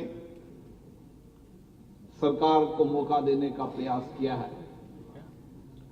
मुझे आशा है कि मुख्यमंत्री जी के नेतृत्व में, सदन के नेता के रूप में इस प्रदेश के समावेशी विकास के लिए सभी दलों को साथ लेकर उत्तर प्रदेश के सर्वांगीण विकास के लिए उनका योगदान रहेगा और देश के अंदर उत्तर प्रदेश सामाजिक आर्थिक परिवर्तन का एक नया युग शुरू करेगा। मैं इस मौके पर हमारे विधानसभा के अध्यक्ष सतीश महाना जी को भी अभिनंदन करता हूं कि उन्होंने उत्तर प्रदेश के अध्यक्ष के रूप में अपना दायित्व संभाला है। उनका राजनीतिक संसदीय एक दीर्घ अनुभव रहा है। मुझे आशा है इस अनुभव का लाभ सभी माननीय विधायकों को मिलेगा और उनके सतत मार्गदर्शन में ये विधानसभा अपने पूर्व अध्यक्षों के रूप में एक गौरव को अनुभव करेगी। उत्तर प्रदेश के अंदर 47 से ज्यादा माननीय महिला विधायक, 128 से ज्यादा माननीय नए विधायक और 200 से ज्यादा फिर चुनकर आए विधायक, उन सभी माननीय विधायकों का जो 18वीं विधानसभा के अंदर चुन के आए हैं, मैं हार्दिक अभिनंदन करता हूं, स्वागत करता हूं। मुझे आशा है सभी माननीय विधायक इस गौरवशाली विधानसभा की परंपराओं को, उच्च मर्यादाओं को, गरिमा को बनाए रखेंगे और किस तरीके से सामूहिक रूप से मिलकर इस उत्तर प्रदेश का समावेशी विकास हो, सर्वांगीण विकास हो, उसके लिए अपना योगदान निश्चित रूप से देंगे। साथियों, हम आजादी की 75 वर्ष की इस लोकतंत्र की यात्रा से गुजर रहे हैं और इस 75 वर्ष की इस लोकतंत्र की यात्रा में हमारे देश में संसदीय लोकतंत्र सशक्त हुआ है, मजबूत हुआ है, जनता का विश्वास भरोसा हमारे संसदीय लोकतंत्र के प्रति और बढ़ा है और इसी तरीके से उत्तर प्रदेश की विधानसभा, जो शायद विश्व की सबसे बड़ी राज्य की विधानसभा होगी, इस विधानसभा के अंदर निश्चित रूप से यहां के नेताओं ने, यहां से निकले हमारे प्रधानमंत्रियों ने इस देश का गौरव सम्मान बढ़ाया है। ये प्रदेश वो प्रदेश है जहां पर वर्तमान प्रधानमंत्री भी उत्तर प्रदेश के हैं और 9 से ज्यादा प्रधानमंत्रियों ने इस देश का नेतृत्व किया है। इसलिए राष्ट्रीय राजनीति के अंदर भी उत्तर प्रदेश की हमेशा विशेष भूमिका रही है और उत्तर प्रदेश विधानसभा की भी सभी विधानमंडलों के मार्गदर्शन में विशेष भूमिका रही है। मैं इस मौके पर सतीश महाना जी को, मुख्यमंत्री जी को बहुत बहुत धन्यवाद दूंगा, जिन्होंने पूरे देश को, विधानमंडल को एक दिशा दी है। ई विधान के माध्यम से सूचना और प्रौद्योगिकी का उपयोग कर हम किस तरीके से विधानमंडलों को जनता के प्रति और जवाबदेही बना सकते हैं और हमारे विधायकों को सूचना प्रौद्योगिकियों की संपूर्ण जानकारी के साथ तर्क से अपनी बात कहने का मौका देंगे। निश्चित रूप से आज जो ई विधान और कंप्यूटराइज का शुभारंभ हुआ है, निश्चित रूप से सूचना और प्रौद्योगिकी का लाभ हमको भी मिलेगा और प्रदेश की जनता को मिलेगा। साथियों, भारत दुनिया का सबसे बड़ा लोकतंत्र है। जब आजादी प्राप्त हुई थी तो हमारे सामने एक चुनौती थी कि हम शासन चलाने की कौन सी पद्धति अपनाएं, लेकिन हमारे मनीषियों ने उत्तर प्रदेश में विशेष रूप से जवाहरलाल नेहरू ले लें, बाबा साहब अम्बेडकर ले लें, तमाम नेताओं ने बड़ी सूझबूझ के साथ संसदीय प्रणाली अपनाई। आज दुनिया के अंदर शासन चलाने की सर्वश्रेष्ठ पद्धति है तो संसदीय लोकतंत्र की प्रणाली है।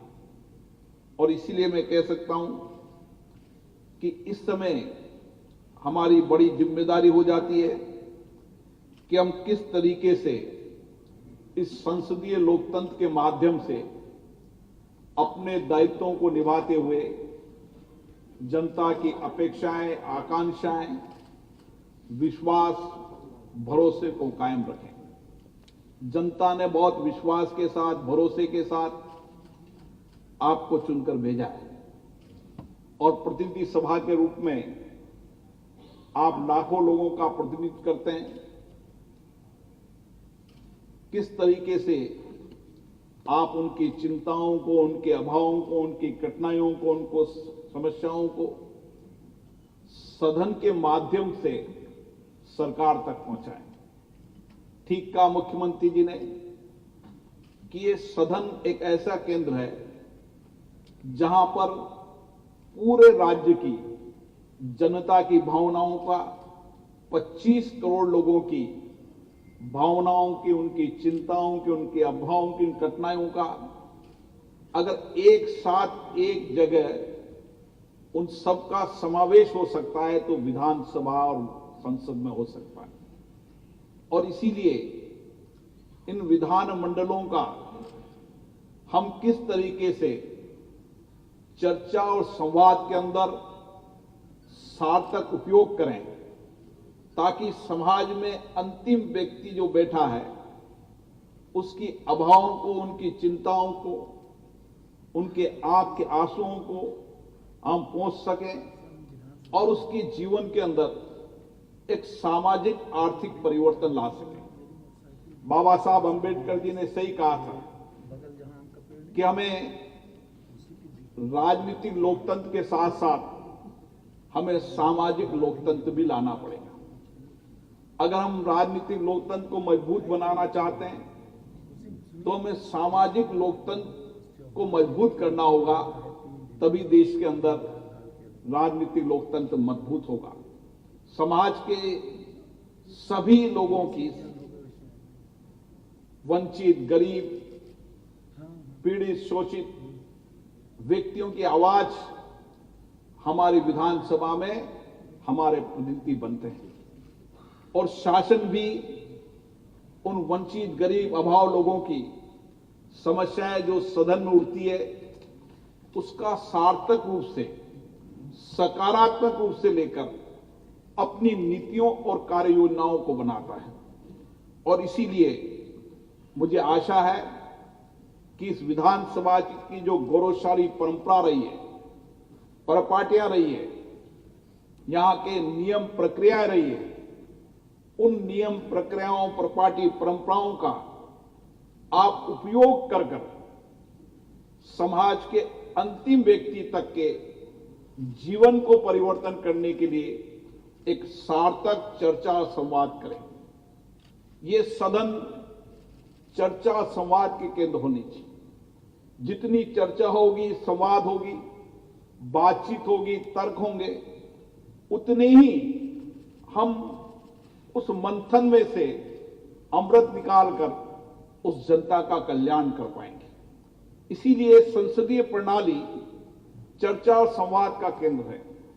मैं इसलिए विशेष रूप से आपसे आग्रह करता हूं, हमारे पीठासीन अधिकारियों के सम्मेलन में भी इस बात की चिंता की है कि धीरे धीरे जिस तरीके से सदनों में हंगामा, नारेबाजी, तख्तियां, जिसके कारण सदनों की गरिमा गिरती जा रही है,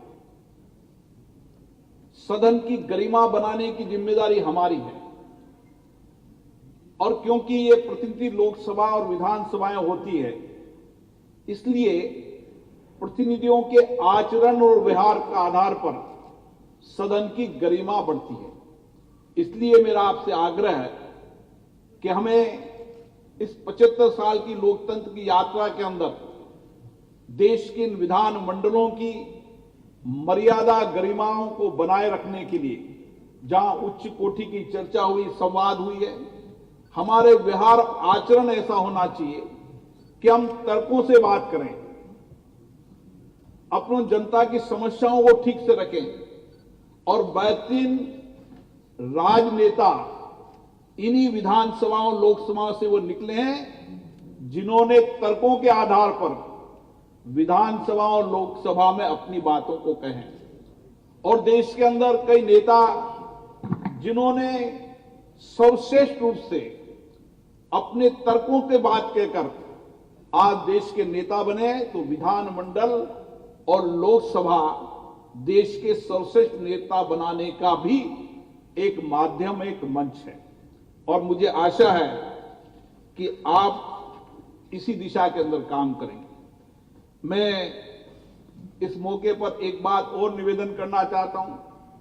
संसद और विधानमंडल का मूल काम कानून बनाने का भी है और ये उत्तर प्रदेश की विधानसभा का अपना गौरवपूर्ण इतिहास रहा है, जिन्होंने एक महत्वपूर्ण कानून विधानसभा में बनाकर लोगों के सामाजिक आर्थिक जीवन के अंदर व्यापक परिवर्तन किए। उनको संवैधानिक अधिकार के साथ उनका जीवन सरल हो, सहज हो, कानून की मदद के माध्यम से उनको त्वरित गति से न्याय मिल सके, इसके लिए इस विधानसभा का गौरवपूर्ण इतिहास रहा है। और इसलिए मेरा आपसे आग्रह है कि कानून बनाते समय हमें व्यापक चर्चा करना चाहिए, संवाद करना चाहिए। कानून बनाने के पहले भी हम जनता से इनपुट लें, जनता से संवाद करें। जितनी अच्छी कानून बनाने में चर्चा संवाद होगा, तर्क होंगे, सरकार को भी मार्गदर्शन मिलेगा और जिस जनता के कल्याण के लिए कानून बना रहे हैं उस जनता का भी कानून बनने से कल्याण होगा। देश की सरकार हो चाहे राज्य की किसी भी दल की सरकार हो, हर सरकार का एक ही मकसद रहता है कि हम कानून बनाकर लोगों को संवैधानिक अधिकार दें, न्याय का अधिकार दें। जो जीवन में उनकी कठिनाइयां, परेशानियां दैनिक जीवन में आती है उसको सरलता दें। और इसीलिए अब कानून बनाते समय जिस तरीके से चर्चा संवाद की कमी आ रही वह हमारे लिए चिंता का विषय है। मैं आपसे आग्रह करना चाहता हूं कि हमारे नए माननीय विधायक हैं, उनको पुरानी चर्चाएं, डिबेटें, उनका भी अनुभव प्राप्त करना चाहिए। क्योंकि ई विधानसभा होने के बाद और जिस तरीके से हमने एक प्रयास किया, एक देश एक विधायी प्लेटफॉर्म, जिस पर आपको पूरी देश की विधानसभाएं, लोकसभा, राज्यसभा, सारे सदनों की कार्रवाई आपको एक प्लेटफॉर्म पर मिलने लगेगी। और आप देख सकते हैं कि किस तरीके से किस कानूनों पर किस तरीके की चर्चा हुई, संवाद हुई। जितनी आप पुरानी डिबेटों का अध्ययन करेंगे, रिसर्च करेंगे, उतना ही बेहतर तरीके से कानून पर आप चर्चा कर पाएंगे। इसलिए मेरी आप लोगों से अपेक्षा है कि आप उन डिबेटों, चर्चाओं का अध्ययन करें, रिसर्च करें और अधिकतम समय विधानसभा में बैठने का हमें प्रयास करना चाहिए। जितनी देर आप विधानसभा के अंदर बैठेंगे, आपको उतनी देर अनुभवी विधायकों का मार्गदर्शन मिलेगा, उनके द्वारा कई बातों, तर्कों को आपको समझने का मौका मिलेगा, ताकि आप भी ठीक तरीके से अपनी बातों को, तर्कों को रखेंगे। क्योंकि मैं अभी नया अनुभव देख रहा हूं कि विधानसभा के अंदर बैठने की उपस्थिति की संख्या कम होती जा रही है। यह हमारे लिए चिंता का विषय है। हमें जनता ने चुनकर भेजा है इस विधानसभा के लिए, विधानसभाओं की कार्रवाई में भाग लेकर उनकी बातों को, उनकी कठिनाई के लिए। तो मेरा आग्रह है कि आप इस दिशा की ओर भी काम करेंगे और कोशिश करेंगे कि देश और दुनिया की सबसे बड़ी विधानसभा चर्चा संवाद का वह केंद्र बने जो सभी विधानसभाओं का मार्गदर्शन कर सके। मैंने माननीय अध्यक्ष जी से निवेदन किया है कि हम किस तरीके से जब नई टेक्नोलॉजी का उपयोग कर रहे हैं, सूचना प्रौद्योगिकी का उपयोग कर रहे हैं, इतने कम समय के अंदर, इस 1.5 महीने के अंदर माननीय अध्यक्ष महोदय ने माननीय मुख्यमंत्री जी के मार्गदर्शन में जिस तरीके से ई विधान और पेपरलेस विधानसभा की ओर कदम बढ़ाए, निश्चित रूप से उसी दिशा के अंदर हमारी लाइब्रेरी, हमारा संग्रहालय देश और दुनिया का सबसे सर्वश्रेष्ठ संग्रहालय होना चाहिए। हमारी रिसर्च विंग एक बेहतर रिसर्च विंग होना चाहिए।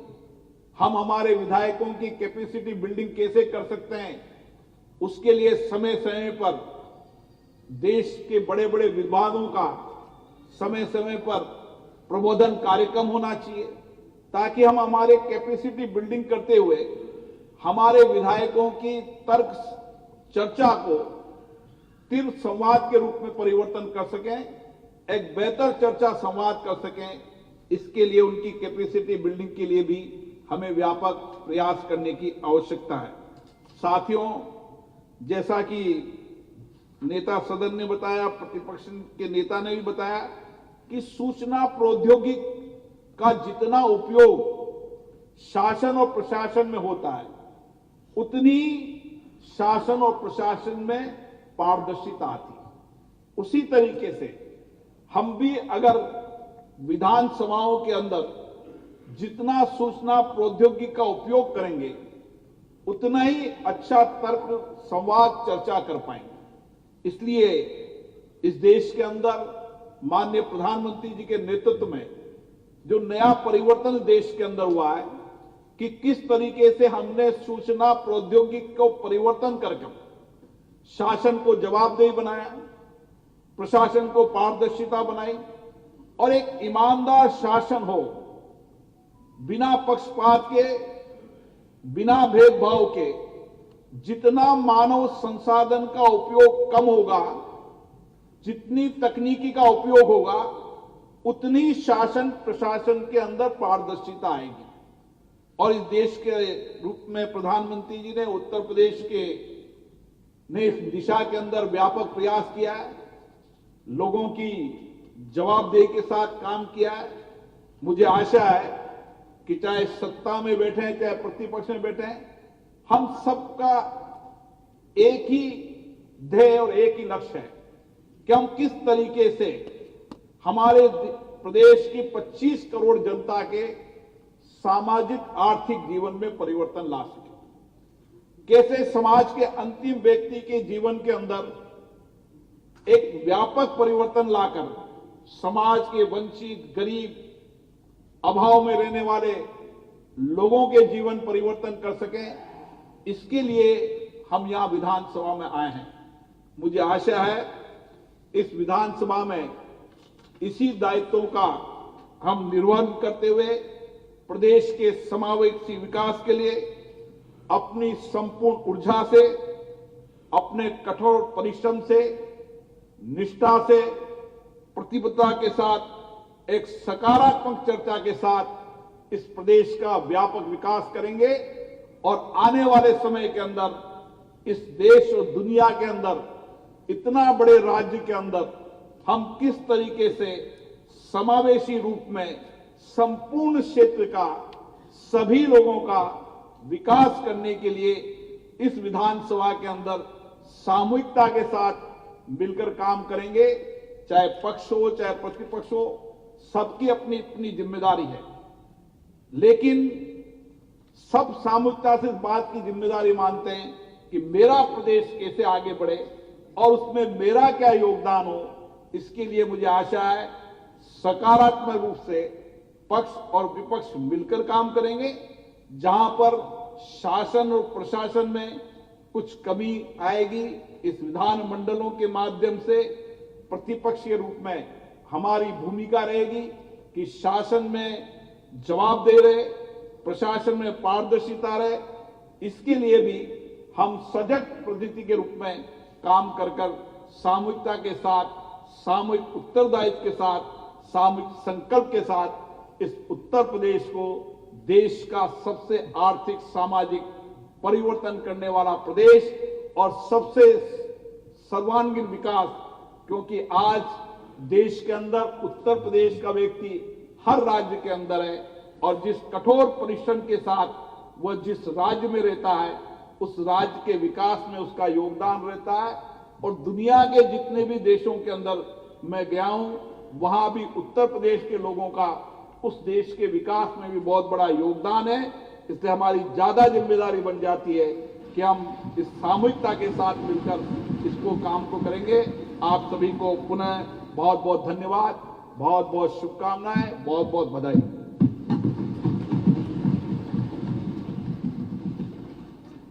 धन्यवाद माननीय अध्यक्ष महोदय।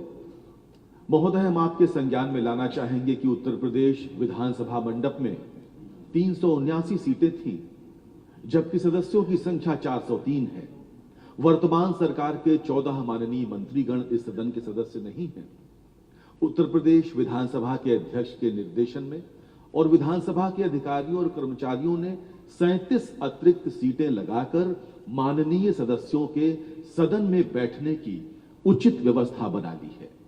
यही नहीं, अब सदस्यों को यहां नामतः बाय नेम सीट आवंटित की जा रही है और ऐसी व्यवस्था करने वाली उत्तर प्रदेश की विधानसभा देश की पहली विधानसभा है। मीलों हो फासले, हारो मत हौसले, लक्ष्य पाने के लिए केवल समर्पण चाहिए, कुछ कर गुजरने के लिए मौसम नहीं मन चाहिए। अब आज के कार्यक्रम में धन्यवाद ज्ञापन के लिए मैं माननीय संसदीय कार्य मंत्री श्री सुरेश कुमार खन्ना जी को आमंत्रित करता हूं।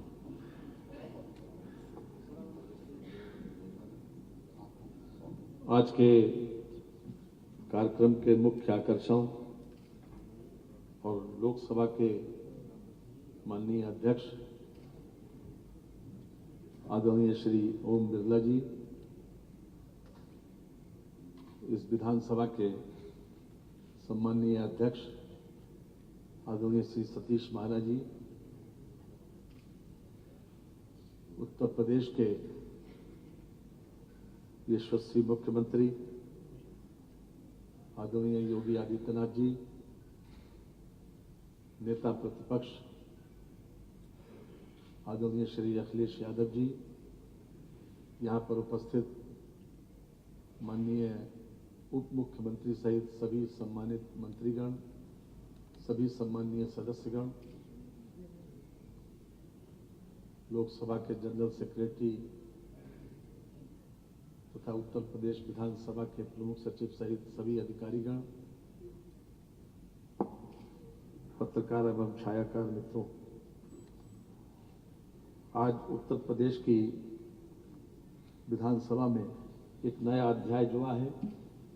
हमारे प्रधानमंत्री जी की मंशा के अनुरूप, जो हमेशा तकनीक को बढ़ावा देने की बात करते हैं, उनका एक और सपना साकार उत्तर प्रदेश ने किया है। हम सब सहमत हैं कि मेहनत के माध्यम से हम सीमित तरक्की कर सकते हैं, लेकिन तकनीक के माध्यम से, टेक्नोलॉजी के माध्यम से हम अनंत ऊंचाइयों को छू सकते हैं।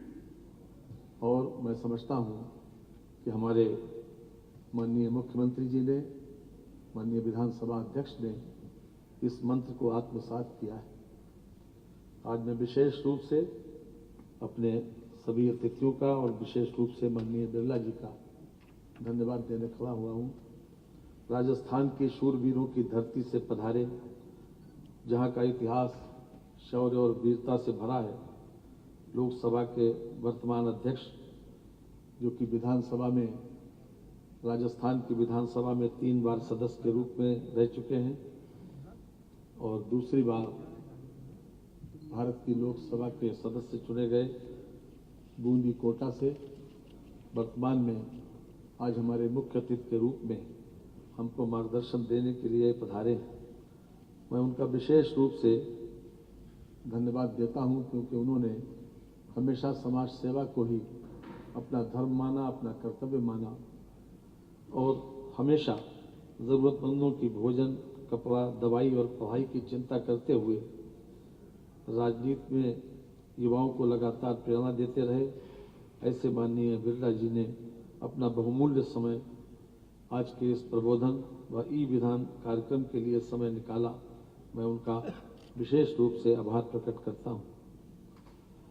आज के इस भौतिकवादी युग में आध्यात्मिक चेतना के प्रतीक प्रदेश में कुशल प्रशासन तथा कानून व्यवस्था तथा विकास कार्यों के बल पर 37 वर्ष बाद मुख्यमंत्री रहते हुए पुनः मुख्यमंत्री पद के लिए जनता की परीक्षा पास करने वाले दृढ़ निश्चयी जन जन के नेता, उत्तर प्रदेश का परसेप्शन बदलने वाले आदरणीय योगी आदित्यनाथ जी का मैं आभारी हूं, जिनकी प्रेरणा से आज ये ई विधान का उद्घाटन हुआ तथा उनके प्रेरणादायी उद्बोधन के लिए मैं धन्यवाद देता हूं। कानपुर की धरती से पधारे मृदुभाषी, हरदिल अजीज, 8 बार के विधायक व कई बार उत्तर प्रदेश में कई विभागों के मंत्री रहे माननीय सतीश महाना जी को विधानसभा को 1.5 माह में इस रूप में प्रस्तुत करने वाले तथा ई विधान को लागू करने के लिए मैं बधाई व धन्यवाद देता हूं।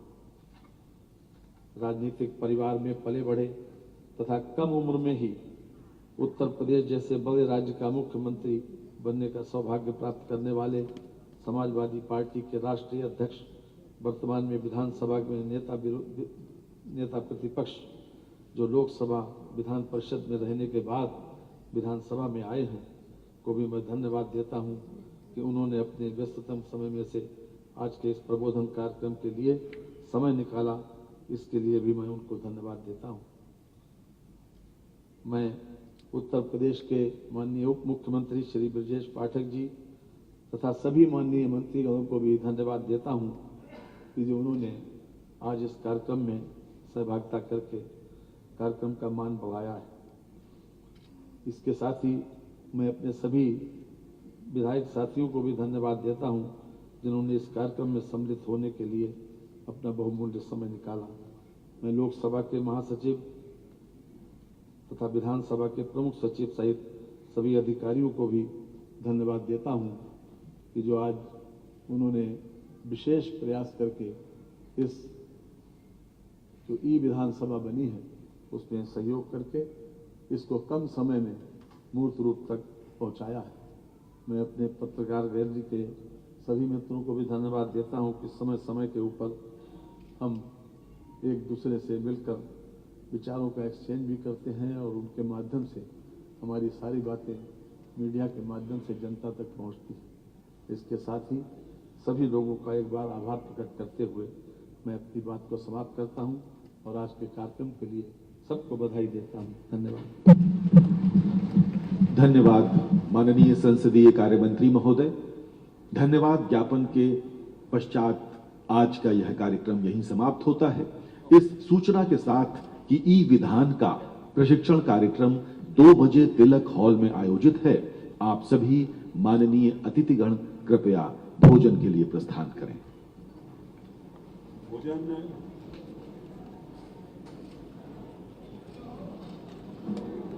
भोजन फर्स्ट फ्लोर पे है, सभी माननीय सदस्यों